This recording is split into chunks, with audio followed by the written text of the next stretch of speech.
Hello everyone, it's day 35 of our trip around the United States. At the moment we're heading out of Durango and we're on our way to Silverton.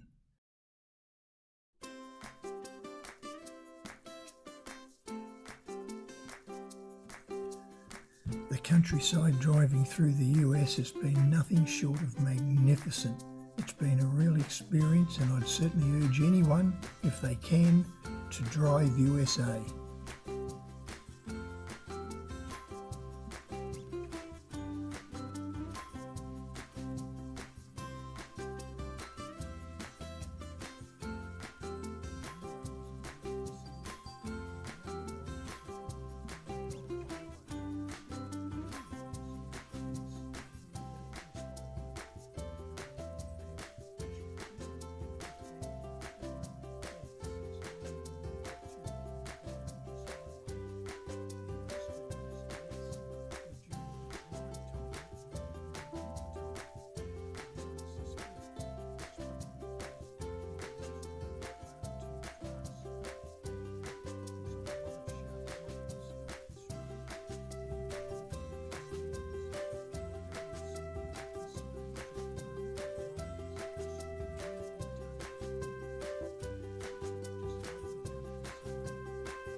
From what I can gather, they loosely call this entire drive from Durango all the way through to Ouray the $1 Million Highway, but it appears the true section that they refer to as the $1 Million Highway is really from Silverton to Ouray.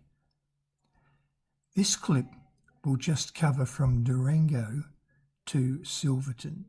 A separate clip will be from Silverton to Ouray.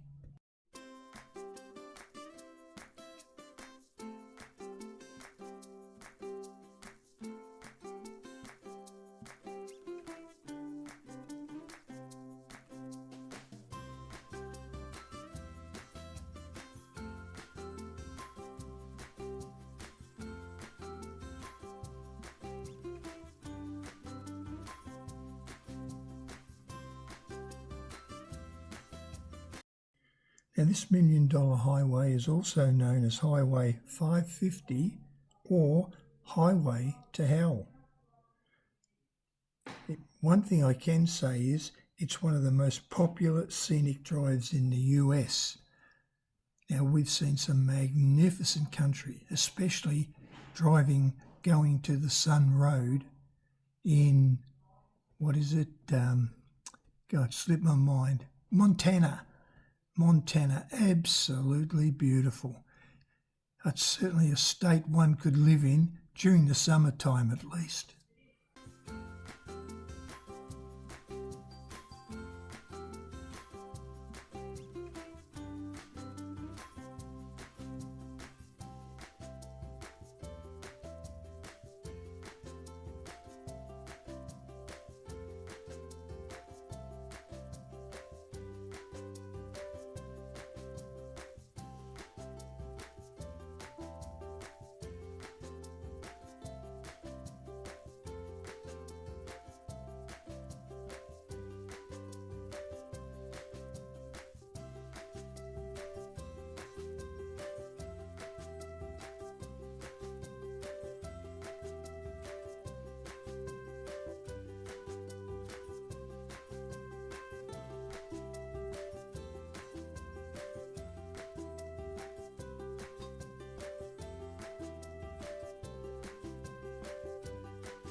I don't normally talk in my video clips because I'm sure you can hear my voice is rather raspy. Somehow or other I've damaged my vocal cords. I've been told it's through, what do they call it, reflux, and the acid or something has damaged my vocal cords, which apparently will repair themselves over time. Not that I've seen much improvement over these past several months.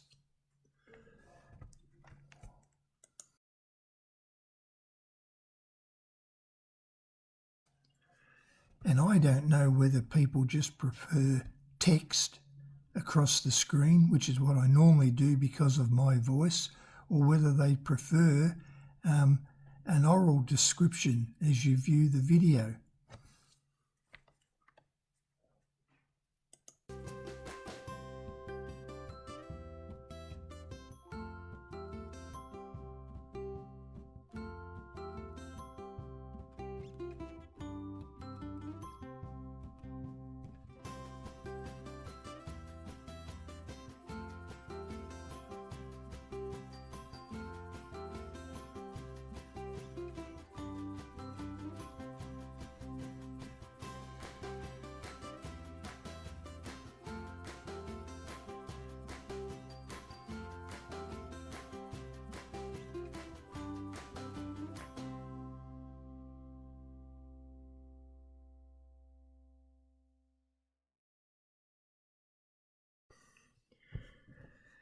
Some people call it the $1 million highway because they reckon it cost $1 million per mile to build the highway.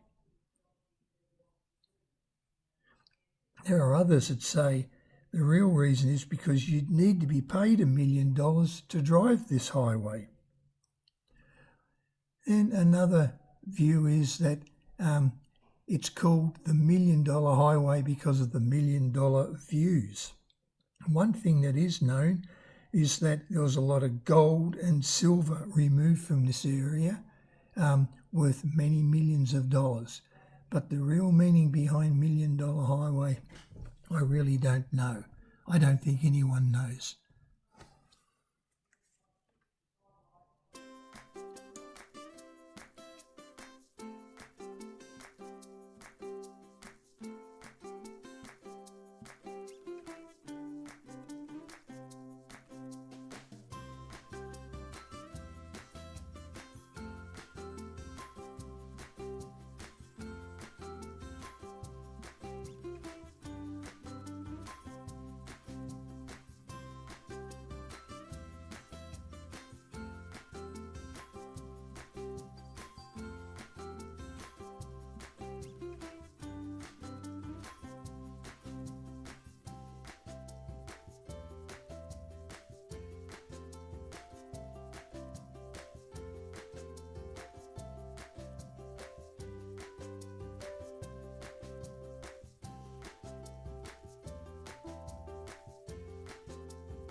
Now, driving around America, we've been quite critical of the lack of guardrails.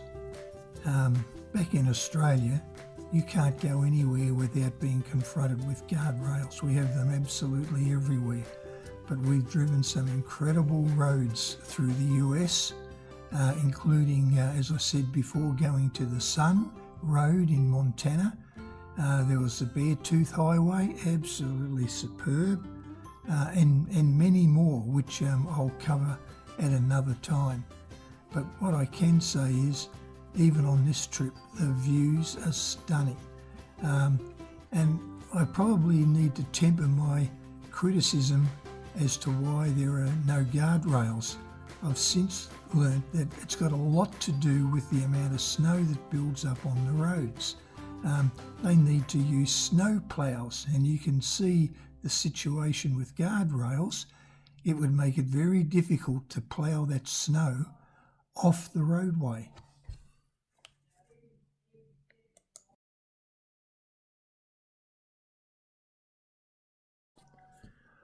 The countryside is certainly different to what we have back at home.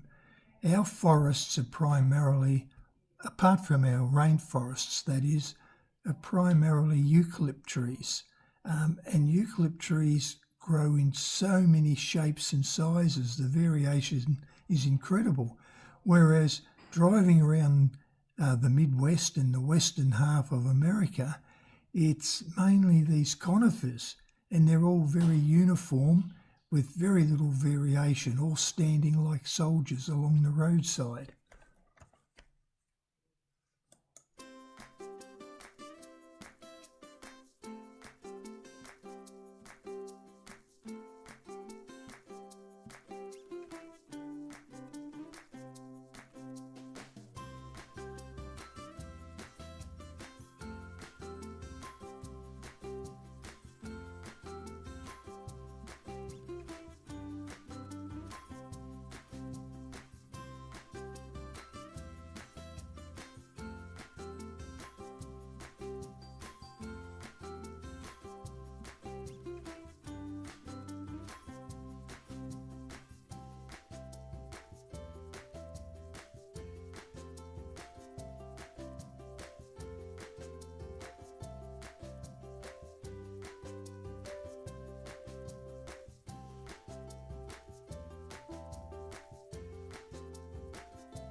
Another thing I do have to say is that on this trip of 8 weeks, we covered about 11,000 miles.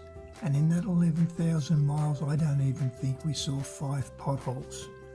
Any American coming to Australia, especially the state of Victoria, would be horrified with the potholes we have in our road. Our road system is atrocious in comparison to the United States.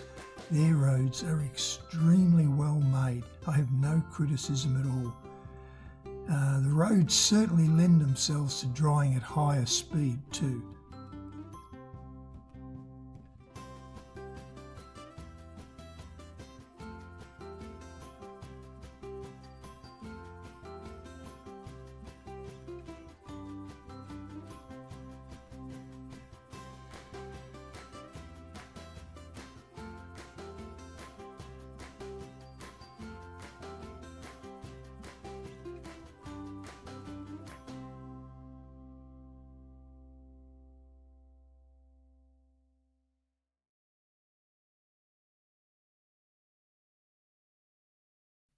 Now, apparently, this is quite a dangerous road, although we haven't thought that to be the case. Yes, there are very severe drops off the side of the road and no guardrails.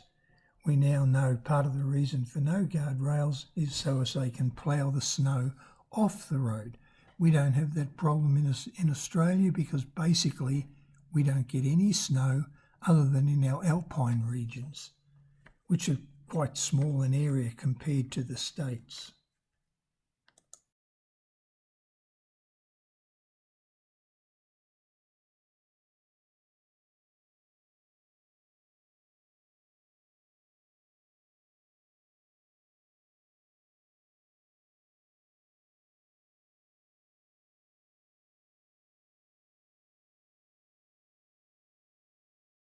Now here's a bit of an example here, as you can see, where no guardrail and quite a drop.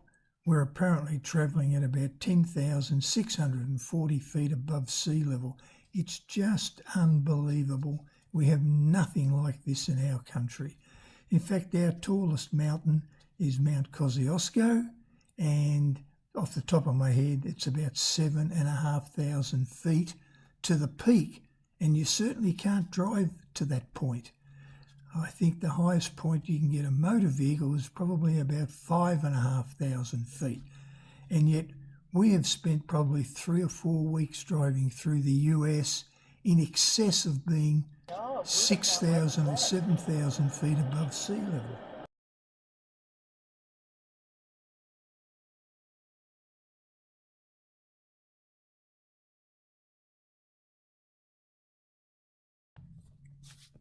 Now, as far as accidents go on this highway, there are apparently about 7 fatals per year.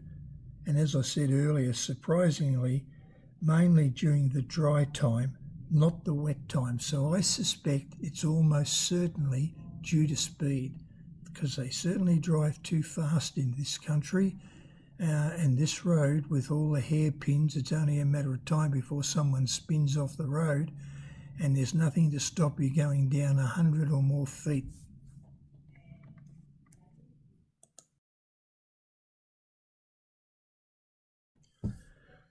Since 1992, apparently there's been over 400 deaths along this section of road. Now, when I say this section of road, I'm not sure whether that's from Durango to Ouray or whether that's restricted to between Silverton to Ouray.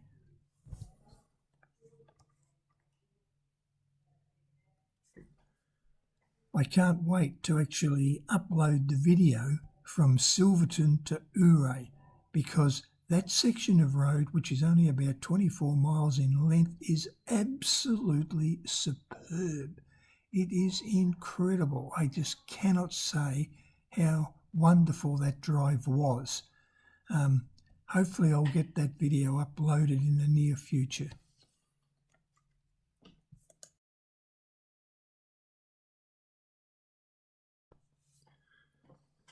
Apparently, the true section of the $1 Million Highway is apparently between Ouray and a place called Ironton, and the original road was a tollway which was built back in 1883. Now this road, or part of this road, is also known as let's hope I pronounce it right, the San Juan Skyway. Now the San Juan Skyway, again, is mainly referring to between Silverton to Ouray. Now, if you're still with us and still watching this video, the question is it worth driving this road? Without a doubt. The views are jaw-dropping. It's just mind-boggling. We'll never forget our drives through the US. Now, personally, they might call this a highway to hell, and they might call it one of the most dangerous highways in the US to drive, but we didn't think it was all that bad. The main thing is not to speed, and I'm sure it's speed that's behind all the deaths. Really, most of the road, well, was quite tame actually. Having said that, in the next video, which is Silverton to Ouray, yes, that certainly is more dangerous. There are an enormous amount of S-bends, hair-turn bends. But the views on that section between Silverton to Ouray are certainly the best. But these views, nevertheless, are still magic. Once again, sorry about my squeaky voice. I do hope it's not annoying too many of you. Look, at this point, I'll just revert back to putting text across the screen, because I'm not confident that people like hearing this squeaky voice through damaged vocal cords. Thank you very much for watching.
You got a good view there.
Hi again, finishing up with the old croaky voice again.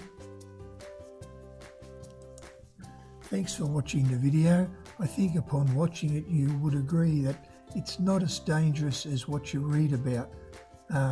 Having said that, the next bit from here to Ouray, yes, it is a little more dangerous. And please consider subscribing to get notification of the trip from here to Ouray and all our other videos. Thanks again. Bye.